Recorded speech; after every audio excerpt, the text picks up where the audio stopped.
इकडे पुणे अपघात प्रकरणामध्ये आता अनिल देशमुख यांनी एक गंभीर आरोप केलाय।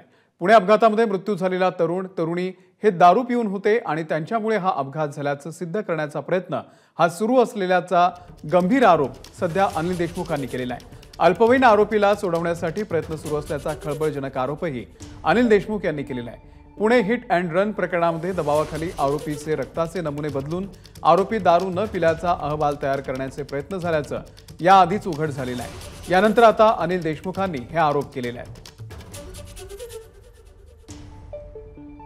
विशाल अग्रवाल याचा मुलगा जो गाडी चालवत होता त्याचं ब्लड बदलून हा दारू पिलेला नव्हता असं दाखवण्याचा जो प्रयत्न झाला आणि याच्यामध्ये माहित आहे की राज्य शासनाचा फार मोठा हात त्याच्यामध्ये आहे, सगळे उघडा झालेला आहे। आणि म्हणून या केसमध्ये जे दोन मृतक होते, एक तरुण आणि तरुणी, त्यांच्या विसेरामध्ये जी मला माहिती मिळाली आहे तो पॉझिटिव्ह यावा यासाठी दारूचा अंश त्याच्यामध्ये टाकून तो पॉझिटिव्ह करण्याचा प्रयत्न झालेला आहे, ही माझी खात्रीलायक माजी गृहमंत्री माहिती आहे। एबीपी माझा, उघडा डोळे बघा नीट।